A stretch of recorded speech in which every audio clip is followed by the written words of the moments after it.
Assalamualaikum warahmatullahi wabarakatuh.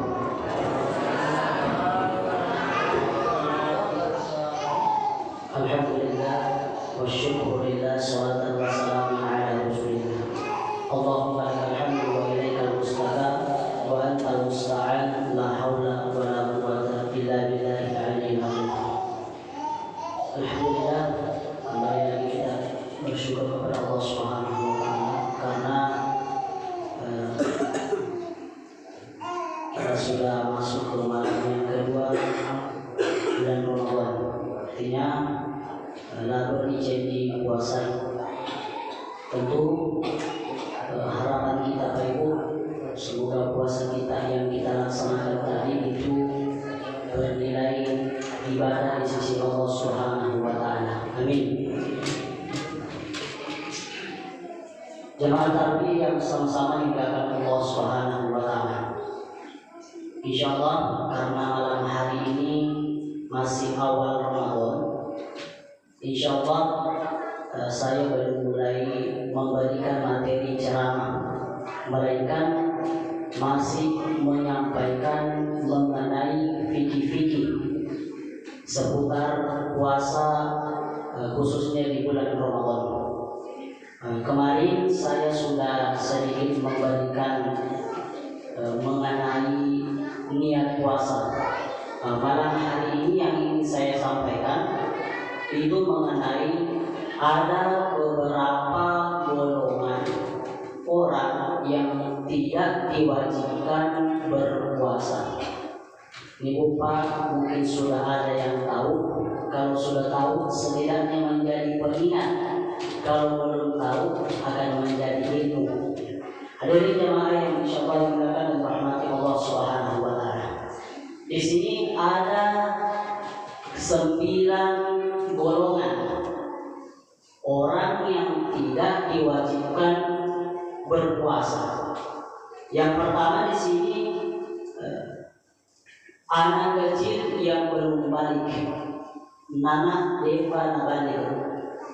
Anak yang belum balik itu Bapak belum diwajibkan berpuasa. Biasanya itu anak-anak balik di umur 9 tahun. Laki-laki biasa ditandai keluarnya mani atau mimpi basah. Sedangkan perempuan biasa menstruasi. Jika umur 9 tahun ternyata tanda-tanda dewasa itu belum ada, maka kita tunggu sampai umur 10 tahun. Jika belum ada di umur 10 tahun, kita tunggu lagi sampai umur 11 tahun. Jika belum ada, kita tunggu umurnya sampai 15 tahun. Nah, ketika anak-anak itu Bapak sudah berumur 15 tahun, ternyata belum ada tanda-tanda, maka sudah diwajibkan berpuasa. Kenapa? Memang secara tanda-tanda tidak ada, tetapi karena umurnya sudah 15 tahun. Artinya Bapak, anak kecil balik karena umurnya, bukan karena tanda-tanda. Jadi jemaah yang insyaallah dimuliakan oleh Allah Subhanahu wa taala.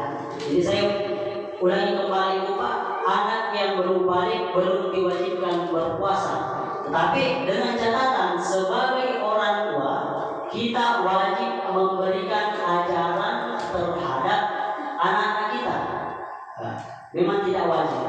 Ketika dia melakukan ibadah-ibadah, maka tidak mendapatkan pahala. Begitupun ketika melakukan suatu kesalahan, melanggar perintah Tuhan, maka tidak mendapatkan dosa. Ini kami balik golongan dosa Bapak. Kita sebagai orang tua. Maka dari itu Bapak dipakului anak untuk berpuasa. Tidak apa-apa disuruh anak, apalagi niat puasa.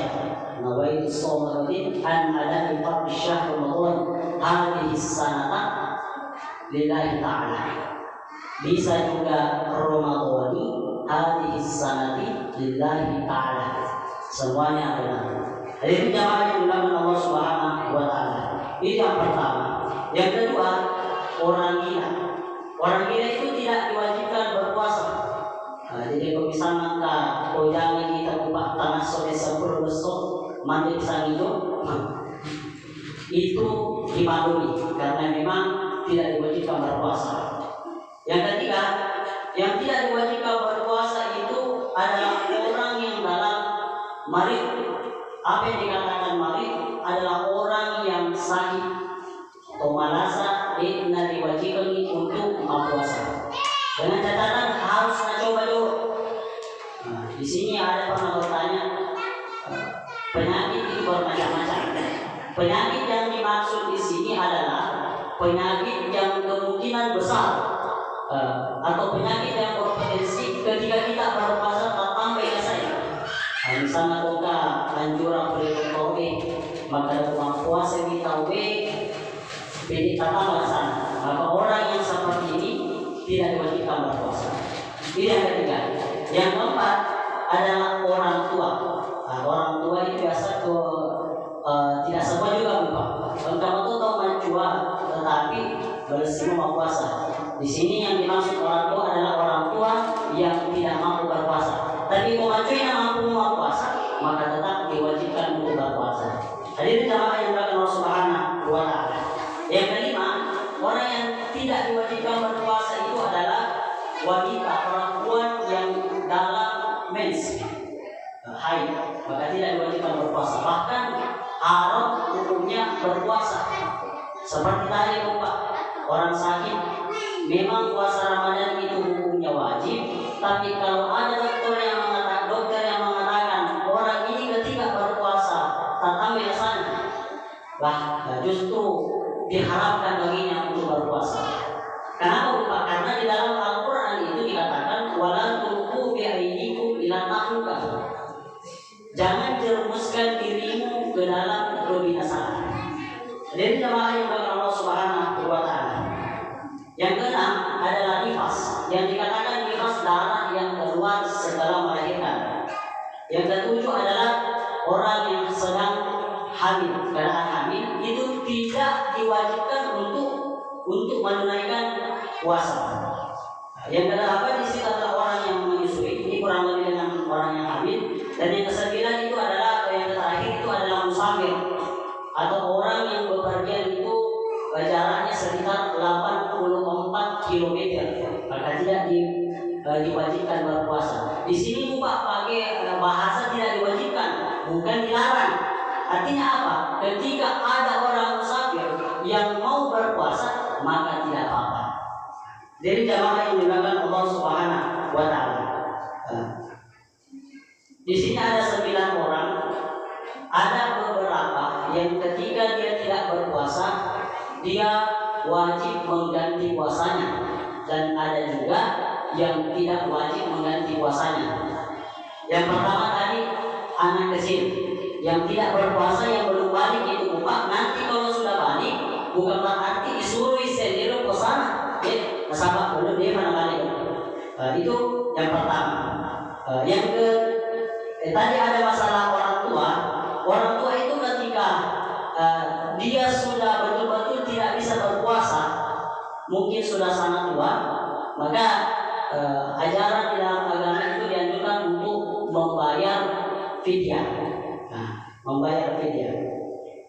Di sini ada tadi orang hamil. Nah, orang hamil di sini ketika dia tidak berpuasa, ada yang dia wajib fidyah, ada juga dua-duanya wajib mengganti puasa, wajib toy maka macam fidyah. Yang mana contohnya? Ketika dia hamil dan dia tidak puasa karena mengkhawatirkan dirinya, maka dia mau puasa dia khawatir terhadap dirinya bukan, maka dia wajib mengganti puasanya, atau dalam bahasa agama mengkodok puasanya. Tetapi kalau ada orang hamil, dia tidak puasa bukan karena mengkhawatirkan dirinya, melainkan mengkhawatirkan janinnya, maka dia dapat 2 hukuman. Yang pertama, dia wajib mengganti puasa dan wajib bayar fidyah. Nah, seperti yang saya sampaikan. Wabillahi taufiq. Assalamualaikum warahmatullahi wabarakatuh.